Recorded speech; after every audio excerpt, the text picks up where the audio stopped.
अब बात करते हैं अपन चरण पादुका नरसंहार, या इसको चरण पादुका कांड भी कहते हैं दोस्तों। ये 1931 में हुआ था। तो सविनय अवज्ञा आंदोलन के संचालन हेतु, जब सविनय अवज्ञा आंदोलन चल रहा था दोस्तों, तो ये सविनय अवज्ञा आंदोलन के संचालन हेतु सविनय अवज्ञा आंदोलन चल रहा था दोस्तों भारत में। ये एक ऐसा नागरिक आंदोलन था जिसमें किसी भी नागरिक द्वारा सरकार के कुछ कानून आदेशों का पालन ना करने की प्रक्रिया नहीं, ना करने की प्रतिज्ञा तथा उसका पालन ना करने, अनुपालन करने के तौर पे शुरू किया गया था। यह अहिंसा के प्रमुख हथियार के रूप में विश्व के विभिन्न हिस्सों में अपनाया गया एक प्रकार का अवज्ञा आंदोलन था।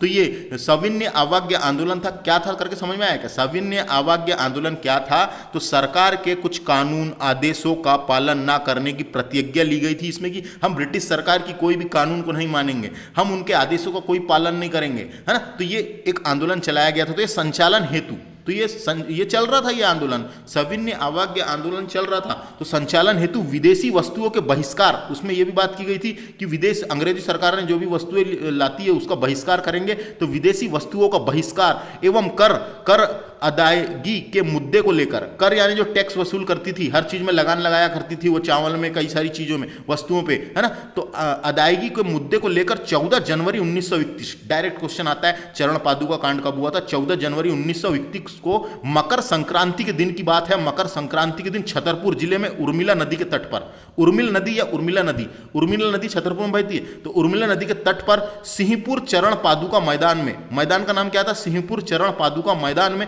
शांतिपूर्वक जनसभा का आयोजन किया गया। शांतिपूर्वक जनसभा का आयोजन किया जा रहा था। सविनय अवज्ञा आंदोलन के चलते सब लोगों को वहां पे सभा बुला के बताई जा रही थी कि विदेशी वस्तुओं का हम बहिष्कार करेंगे, कानून को नहीं मानेंगे, ब्रिटिश सरकार के कुछ कानून और आदेशों का पालन नहीं करने की प्रतिज्ञा दिलवाई गई थी, और सभा होके वहां पे भाषण चल रहे थे दोस्तों।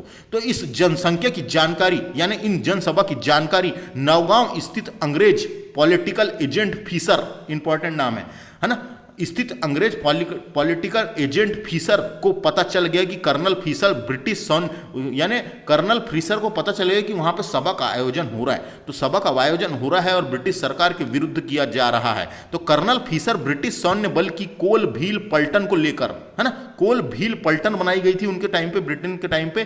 तो कर्नल फीसर ब्रिटिश सैन्य बल की कोल भील पलटन को लेकर शांतिपूर्वक चल रही जनसभा को चारों ओर से घेर लिया गया तथा उस पर गोली चलाने का आदेश दे दिया डायरेक्ट उसने, कि ये पूरे घेर लिए और गोली चलाने का आदेश दे दिए दोस्तों। इस हत्याकांड में 21 लोगों की मृत्यु हो गई और 26 लोग घायल हुए थे।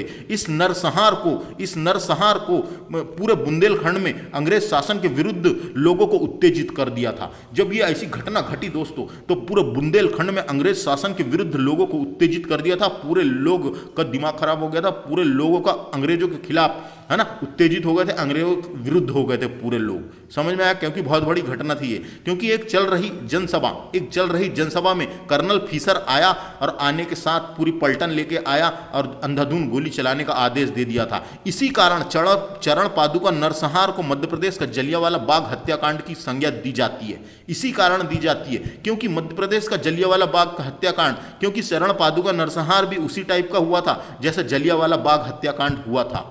दोस्तों यहाँ पे एक शब्द आया है नरसंहार। इसको नरसंहार क्यों बोलते हैं? चरण पादुका नरसंहार, नरसंहार का तात्पर्य होता है बहुत सारे व्यक्तियों की सामूहिक हत्या से संबंधित है, इसीलिए इसको बोलते हैं नरसंहार। चरण पादुका कांड भी बोलते हैं, लेकिन नरसंहार का मैंने मीनिंग बताया ना आपको, जो सामूहिक हत्या है ना। नरसंहार का तात्पर्य बहुत सारे व्यक्तियों की सामूहिक हत्या नरसंहार कहलाता है। अब हम बात करते हैं दोस्तों, तो समझ में आ गया दोस्तों, इसी कारण चरण पादुका नरसंहार को मध्य प्रदेश का जलियांवाला बाग हत्याकांड कहा जाता है। आपको जानकारी के लिए बता दूं, जलियांवाला बाग हत्याकांड कब हुआ था?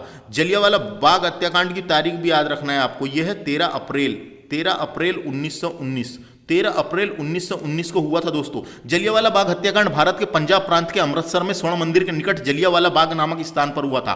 13 अप्रैल 1919 की बात है दोस्तों, बैसाखी के दिन की बात है। रोलेक्ट एक्ट का विरोध करने के लिए एक सभा लाई गई थी। रोलेक्ट एक्ट का विरोध करने के लिए एक सभा लाई गई थी। वहां पे पूरी सभा बैठी हुई थी, सभा चर्चा कर रही थी। वहां पे जनरल डायर नामक एक अंग्रेज अफसर ने जनरल डायर, याद रखना जलियांवाला बाग में कौन आया था, जनरल डायर ने आकर वहां पे भीड़ पर गोलियां चला दी थी दोस्तों। पूरी भीड़ को चारों तरफ से घेर लिया था और वहां पे अंधाधुंध गोली चला दी गई थी और 400 से अधिक लोग मारे गए थे और 200 से अधिक लोग घायल हुए थे, है ना। तो इसी कारण, है ना, तो इसी कारण तो वहां पे जलियांवाला बाग हत्याकांड बहुत ही बड़ा हत्याकांड था, उसमें बहुत सारे लोगों की जान चली गई थी दोस्तों। और फिर वहां के डेटा के हिसाब से 400 से अधिक लोग मारे गए थे ऐसा बताया गया, लेकिन बहुत सारे लोग मरे थे। तो इसी कारण चरण पादुका नरसंहार भी उसी टाइप का हुआ था जिस टाइप का जलियांवाला बाग हत्याकांड अमृतसर में हुआ था, है ना। तो इसी कारण चरण पादुका नरसंहार को मध्य प्रदेश का जलियांवाला बाग हत्याकांड की संज्ञा दी जाती है। अपने को याद रखना है यहाँ पे इसकी तारीख, है ना। चरण पादुका नरसंहार की तारीख कितनी है, 14 जनवरी 1931, और जलियांवाला बाग हत्याकांड की तारीख कितनी है, तो 13 अप्रैल 1919, है ना। जलियांवाला बाग हत्याकांड में जनरल डायर ने गोली चलाने का आदेश दिया था और यहाँ पे जनरल फीसर कहाँ गया नाम, ये जनरल फीसर ने गोली चलाने का आदेश दिया था। आगे समझ